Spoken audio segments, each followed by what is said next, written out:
цусд сувг үзүүлж бай.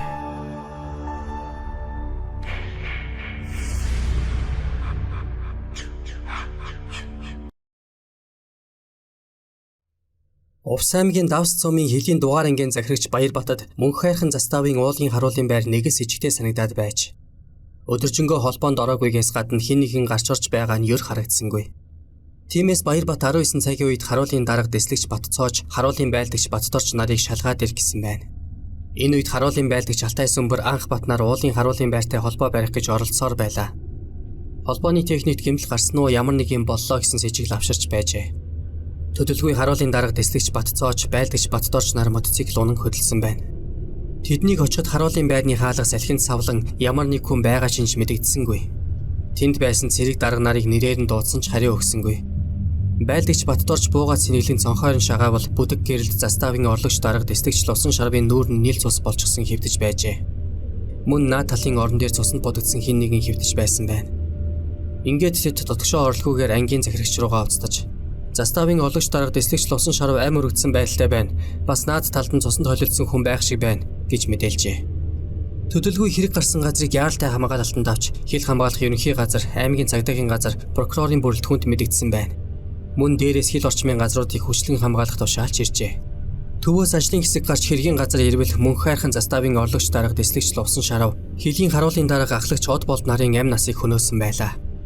Цогцост хийсэн үйлчлэгээс үзвэл 30 орчим насны эрэгтэй хүний цогцсны толгойн дагсны хуйх язарсан, гавлын яс үермэг болсон цөмөрсөн, тухайны үеийнээс 5 см зайд 1.7 см дугуйр хар өнгөтэй шарх үүссэн 25 орчим насны эрэгтэй цогцос олон тооны дугуйр шархтай байлаа хэмээжээ.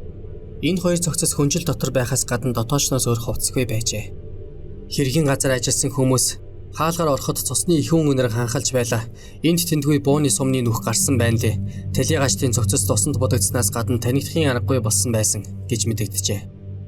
Харуулын заставаас АК маркийн 3 буу, 6 магазин сум, Макаров гар буу 50 шиг сум, эмэйл хазаартай морь хоол хүнсний хамт алдагдсан байлаа. Ингээд алуурчин хэн болохыг тогтоох ажилд шуударч хаажээ. Ховд аймгийн Алтай сумын харьяат байлдагч Алтан хуйг, мөнх хайрхан сумын харьяат байлдагч Отхон хишиг, Эрдэнэ бүрэн сумын харьяат байлдагч Инх амарнаар ор сурггүй алга болсон байх бөгөөд энэ гурван байлдагч алуурчид болох нь төвөггүй ойлгогджээ. Алтан хуйгийн сэргэлэн хэнэггүй бие хаа сайтай атман зэрэг бол Инх амар нь аймхай хулчгар зэргийнхний хэлээр бол гоожур гэж нь байж. Харин Отхон хишгийн хувьд онгироо сагсуу тэр ч утгаараа далдгануур хочтой нэгэн байж. Гурвуулаа баг боловсралтойгоос гадна арх ухт уртай байжээ. Хэргийг шалгах ажлын хэсэг 3 байлдагчийг дээрх хүн амны хэргийг үйлдээд ойд зогтсон хилд авсан гэх мэтийн таамагуудыг дэвшүүлсэн байна. Тэгвэл яг энэ үед 3 байлдагч тагны нурууг давж явжээ. Тэгээд ойролцоо хайлын цуслан гэмээр газар очиж хоол хийж идээд унтахаар хэвтсэн байна. Тэдний хувьд Монгол улсын хилээр давх нь асуудал биш байлаа. Яагаад гэвэл тэднээс өөр хилийн харуул тэр хавьд байсангүй. Нэг ёсондоо дархан хилээ манаж байх ёстой хилчид өөрсдөө хил таваад зогтож байгаа нь. Туваа улсын иргэн Кир Олович гэгч чөгөөс өөр хэмээх газарт үхрээ хариулж явтал уулын суугаар сулсан мордтой 3 монгол зэрэг гараад ирсэн байна. Цагаан Кир зүсмийн мордтой байлдагчид Кир Оловичтэй уулзсан хэдий ч хэл нэвтрэлцсэнгүй. Тэдний байгаа байдал ганцгалсан хоол хүнс зэрэг нь туваа ирс сэжигтэй санагдсан тул цааш нь мэдээлжээ. Кир Олович 3 зэрэгтэй өглөөний 11 цагт уулзаад Оросын холбооны тусгайгийнханд 12 цагт мэдэгдсэн байгаа юм. 3 байлдагч Кисэл хотын зүг шогшиж явхад дээгүүр нь эсдэг тэрэг эргэлдээд эхэлжээ. Төдөлгүй хідэн талаас нь машин тэрэг гарч ирээд бууж өгөхийг шаардсан байна.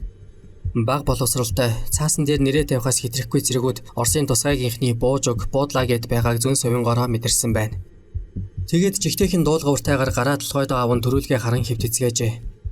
Оросын холбооны улсын тусгайгийнх нь нөгөө 3-ыг машины твшиндээ шидэж орхиод Кисэл хотод хүргэжээ.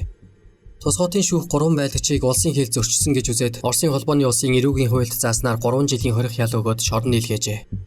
Харин Монгол улсын талаас наад 3 байлдагчийг чинь хүний амь хөнөөсөн хэрэг сэжиглэж байгаа учраас эргүүлж өгнө үү гэсэн хэдий ч Оросууд тоож авч хэлэлцсэнгүй. Хилийн застав дээр хэрцгий алга юунаас болж гарав, дарга зэргийн хооронд амь өрсөх хэмжээний өс хонцон байв уу, хилийн зэргүүд дарга нарынхаа дарамтыг дэсвэрлэхээ байгаад халуун зэвсэг байрны тэмцвүү гэх мэтийн асуулт гарч ирэх нь мэдээж. Хэрэг гарахаас 2 хоногийн өмнө дэслэгч Лусан шарв нь байлдагч Алтан хуйг Отхон хишиг хоёрыг хувцас угаах хилжгэнд ус аваад ир гэж явуулжээ. Гэтэл тэр хоёр хувцаа дутуу угаагаа зогсохгүй эжгэндээ тал ус аваад иржээ. Тиймээс дэслэгч Лусан шарв хувцаач угааж чадахгүй арчаагүй юмнууд гээд Алтан хуйгийн цээж рүү 2 удаа зөхиод авчээ. Тэгээд байлдагч Алтан хуйг отхон шиг хоёрыг шөнийн 12 цагийн үед хэдийн мананд гаргасан байна. Гэтэл тэр хоёр явсангүй. Шөнийн 2 цагт унтаж байсан байлдагч инх хамрыг богино долгионы станцаар гараад ирэ гэж дууджээ. Энэ үед дэслэгч Лувсан шар ус ирээд наад хоёр чинь хэдийн мананд гарахгүй юугаа хийгээд байгаа юм бэ? Хөөж явуул химээжээ. Байлдагч инх хамар гараад харсан ч тэр хоёр харагдсангүй.